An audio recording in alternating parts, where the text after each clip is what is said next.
Oke, sekarang saya akan tentukan untuk tampak depan dari bahan bonsai loa ini. Nah, beginilah karakter dari perakaran loa yang terlalu banyak. Untuk kesan kekarnya kurang. Tapi kalau teman-teman suka dengan bongol yang agak melebar, teman-teman bisa membuat akarnya lebih banyak seperti ini. Nanti kedepannya akan menyatu, maka kesannya menjadi bongol.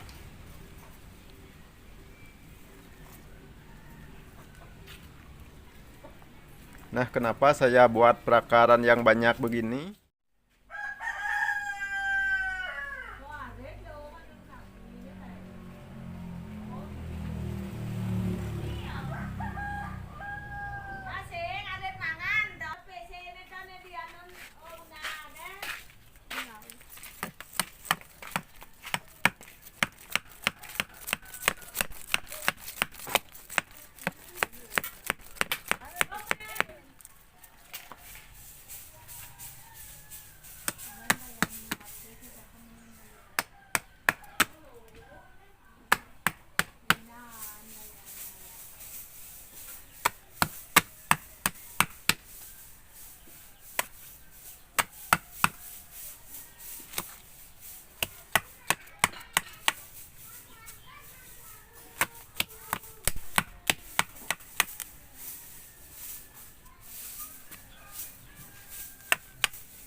Nah, tujuan dari pemangkasan akar ini karena kedepannya akarnya akan dimunculkan perpecahan anak akar seperti ini. Kalau dibuat terlalu banyak, nanti akan benturan seperti ini, teman-teman. Bayangkan kalau ini perpecahannya sudah masuk ke cabang akar, nanti akan benturan dengan akar yang ini, teman-teman. Ini saja masih kecil sudah benturan, apalagi nanti kalau akarnya sudah membesar.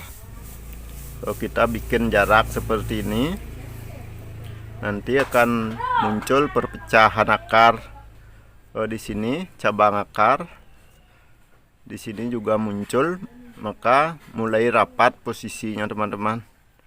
Ini untuk sementara memang agak kurang bagus kelihatannya, tapi kedepannya akan memunculkan karakter seperti ini.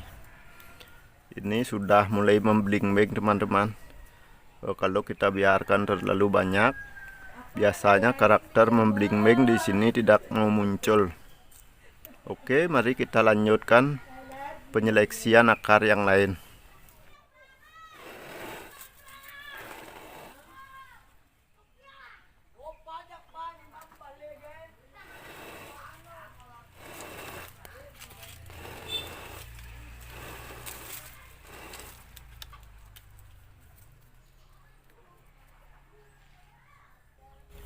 Nah, seperti ini gambaran ke depannya, teman-teman.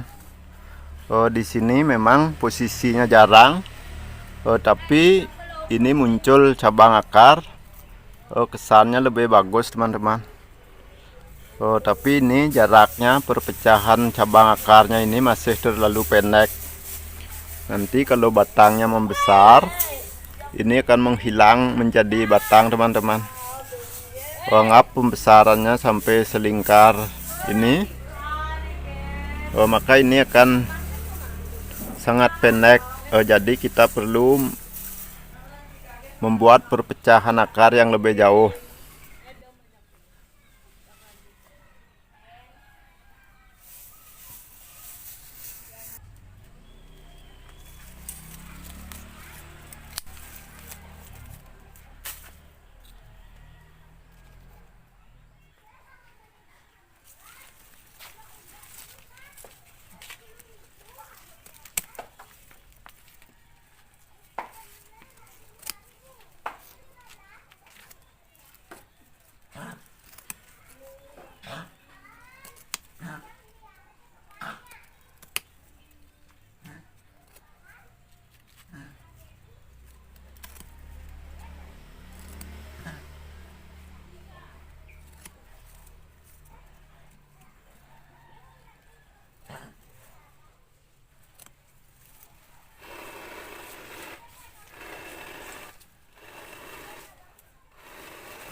Nah, beginilah jadinya setelah beberapa bulan yang lalu saya seleksi posisi perakarannya agar tidak terlalu banyak.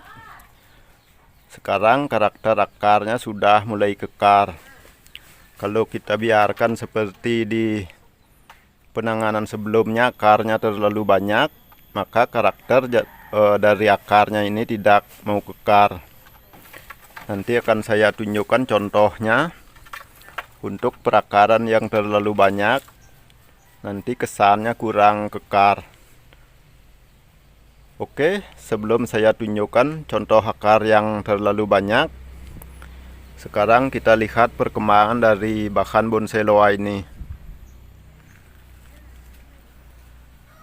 Nah, setelah beberapa bulan saya lakukan pemupukan, sekarang kondisinya sudah tidak subur. Tadi sebelum saya ambil videonya, saya sudah lakukan pemupukan. Saya hanya mengangkatnya, kemudian saya tambahkan media di bawahnya. Karena perakaran dari bahan bonsai loa ini masih terlalu tenggelam di potnya. Oke, sekarang saya akan tentukan untuk tampak depan dari bahan bonsai loa ini.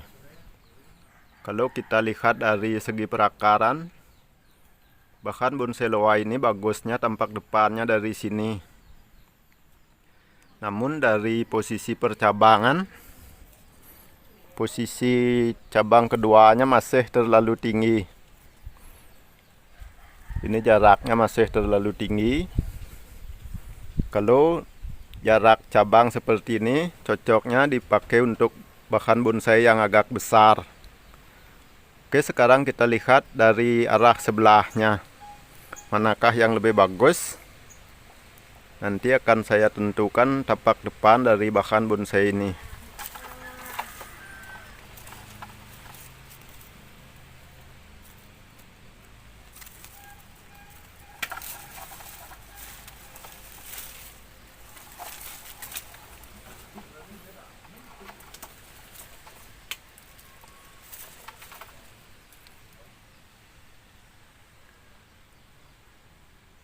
Nah, kalau kita lihat dari arah sini, untuk cabang keduanya lebih dekat, kita bisa mempergunakan cabang yang ini untuk cabang keduanya. Kalau dari arah sebelahnya, cabang ini posisinya terlalu ke belakang, maka kita harus menggunakan cabang yang di atasnya ini. Mohon maaf untuk kameranya kurang jelas. Kalau kita pakai dari arah sebelahnya, kita harus menggunakan cabang keduanya dengan cabang yang ini. Itu posisinya terlalu tinggi. Namun kelemahannya di sini, untuk perakarannya belum saya cek apakah perakarannya di sini bagus dipakai tampak depan. Maka saya akan mengubah tampak depannya. Oke, sekarang kita cek dulu untuk perakarannya.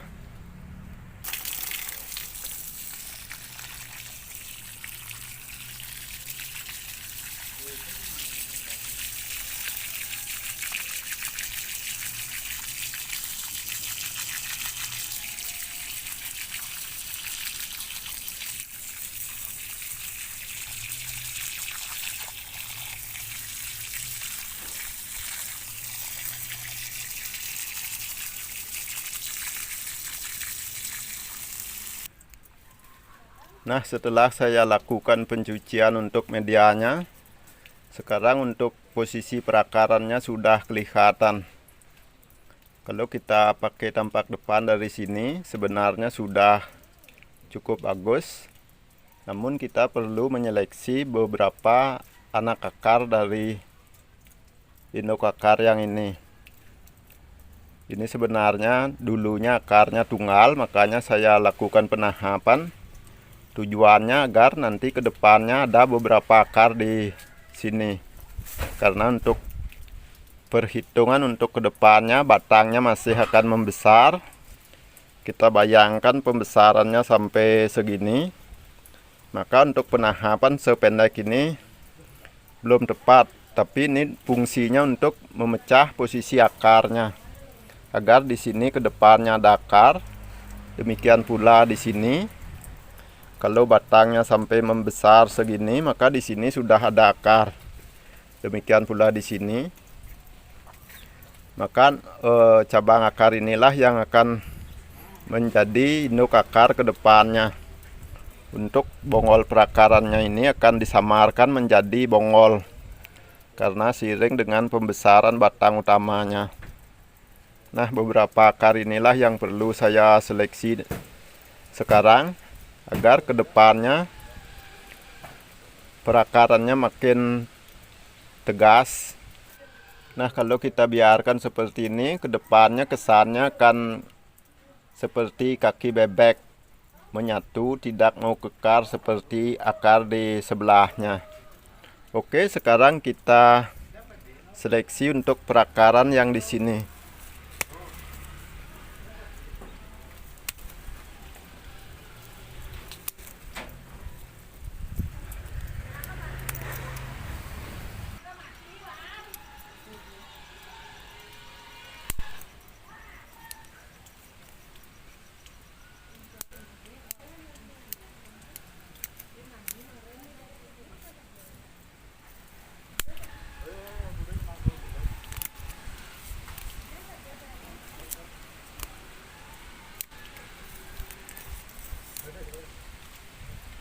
Nah, untuk penyeleksian akarnya saya cukupkan dulu sampai di sini agar durasi videonya tidak terlalu panjang. Sekarang saya akan lanjutkan untuk penyeleksian cabangnya karena saya sudah menentukan tampak depan dari bahan bonsai loa ini. Tampak depannya dari sini. Sekarang untuk percabangannya saya akan lakukan penyeleksian.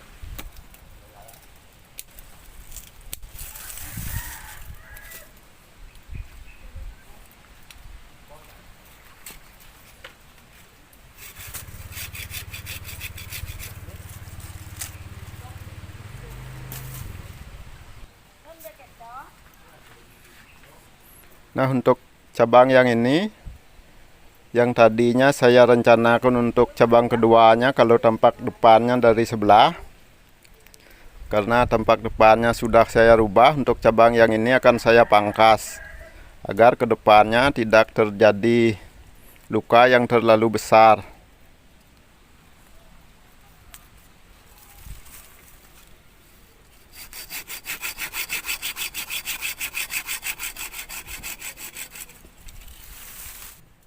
Kemudian untuk tunas-tunas airnya ini akan saya bersihkan agar alur gerak dasarnya terlihat jelas.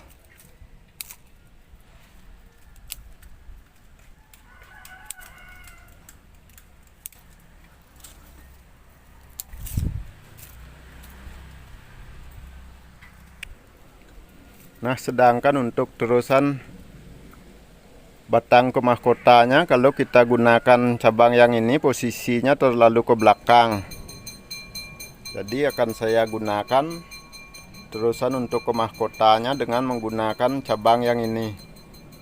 Nanti akan saya tracking sedikit. Saya tidak akan lakukan pengawatan atau pewiringan, saya cukup men-trackingnya.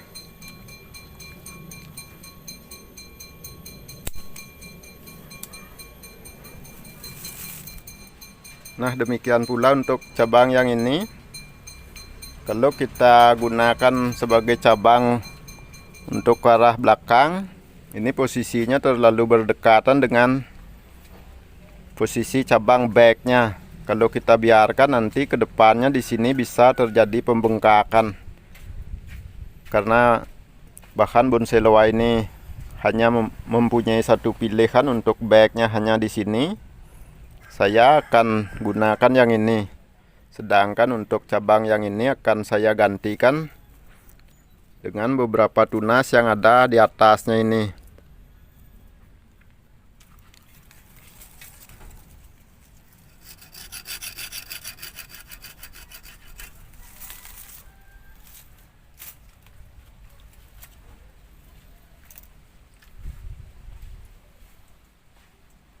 Oke, untuk sementara hanya itu yang dapat saya lakukan untuk penyeleksian bahan bonsai loa ini. Sekarang akan saya tunjukkan perakaran loa yang terlalu banyak. Nah, beginilah karakter dari perakaran loa yang terlalu banyak. Untuk kesan kekarnya kurang. Tapi kalau teman-teman suka dengan bongol yang agak melebar, teman-teman bisa membuat akarnya lebih banyak seperti ini. Nanti kedepannya akan menyatu, maka kesannya menjadi bongol.